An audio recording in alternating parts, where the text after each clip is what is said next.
As a contractor, one of the biggest complaints we receive from our clients is the inefficiency and extra cost of a standard hot water heater. Thanks to the people at ThermoMate, we're about to show you an alternative means to heating your water that will reduce your price not only with heating of the water on your electricity bill, but in maintenance, the long term. Let's grab a date and get started.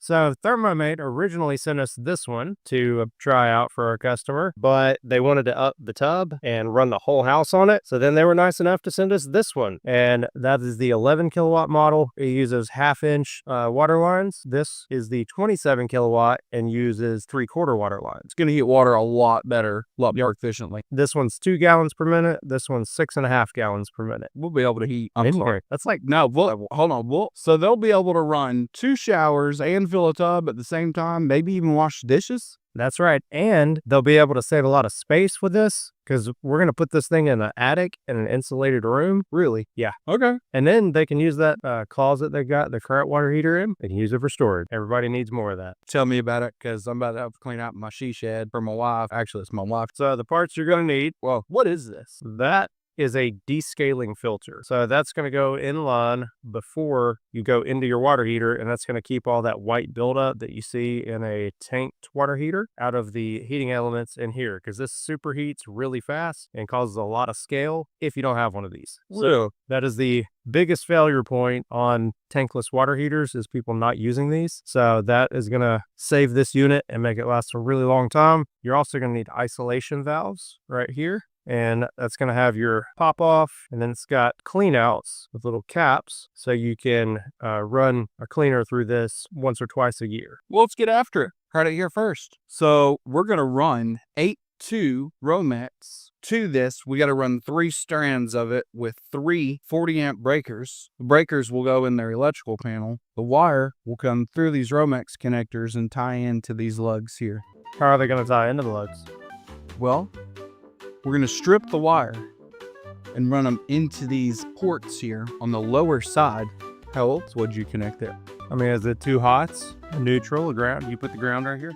All right, so we're going to tie our grounds in here to the ground side, and then we're going to do 2 hots from each one of our inputs here. The cover is held on with 4 screws, 2 on the top and 2 on the bottom. We're up in the attic now at our install location, and we've got the water heater, our isolation valves, the descaling filter. You're going to need, if you're using PEX, you'll need PEX cutters, a couple of crescent wrenches, thread tape, and I call it pipe dope, but liquid tape, and some way to fasten your plumbing. That may be different for you if you have copper, but I'm using PEX. So first off, to mount the unit, the hole spacing is 7 1/16 inch, or you can pop the cover off and then screw it in like right here, and you'll be ready to go.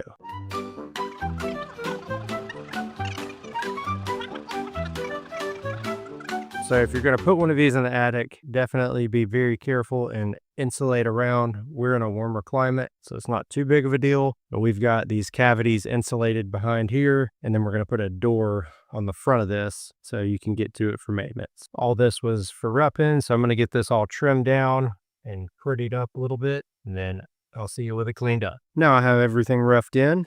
We're taking our main, coming up to our descaling filter. We're going to let that go through the entire master suite we're adding, and this will give us a shut off on the back side of it, so we can shut off here and here when you go to change this about every 6 months or so. And then from there, we're going to go to our inlet, and we have a tee off going to feed the rest of our cold water. And this is how you want your isolation valves to sit straight out. So you can unscrew this cap here and open that up, and you'll be able to clean out this unit and flush stuff through it.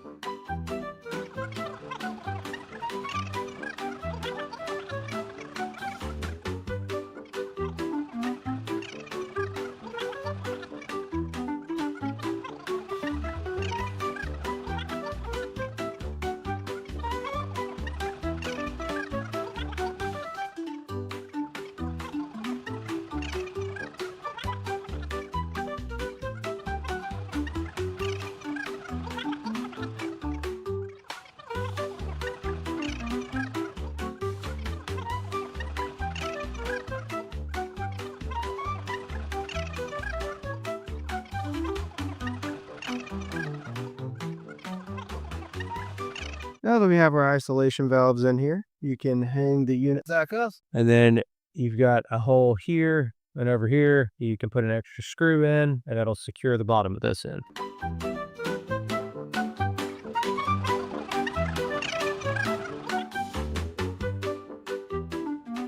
And now we'll get the electrician out. Currently, we're working on running our 3 pairs of 8-2 down from the water heater into the electrical panel. Sometimes you got to cut out sheetrock to be able to drill and get your wire passed through safely. Here's our strands of 8-2 wire we're going to run. So we're going to get these fed from our panel location over here, run it over to the water heater over there. Now we have our 3 strands of 8 gauge run. You're going to feed them through these locks, pull them up enough to be able to space everything, and then we'll get them stripped and placed.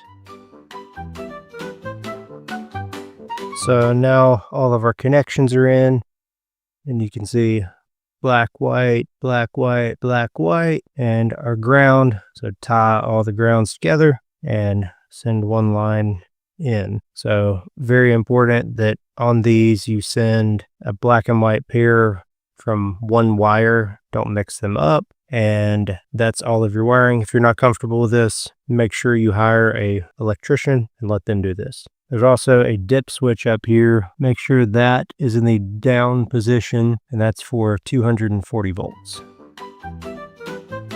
Now I went ahead and put my bottom plate screws in now that I'm done moving around, and we'll put the cover back on. All right, now we have our water heater pressurized. Let's flip on the breakers.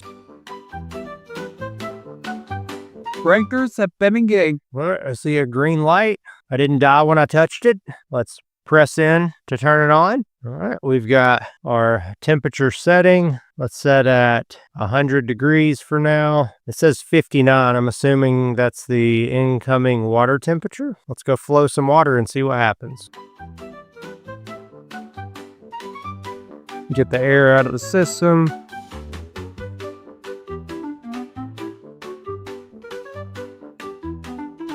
There we go. That is nice and toasty. 100 degrees feels pretty good right now when it's 50 inside.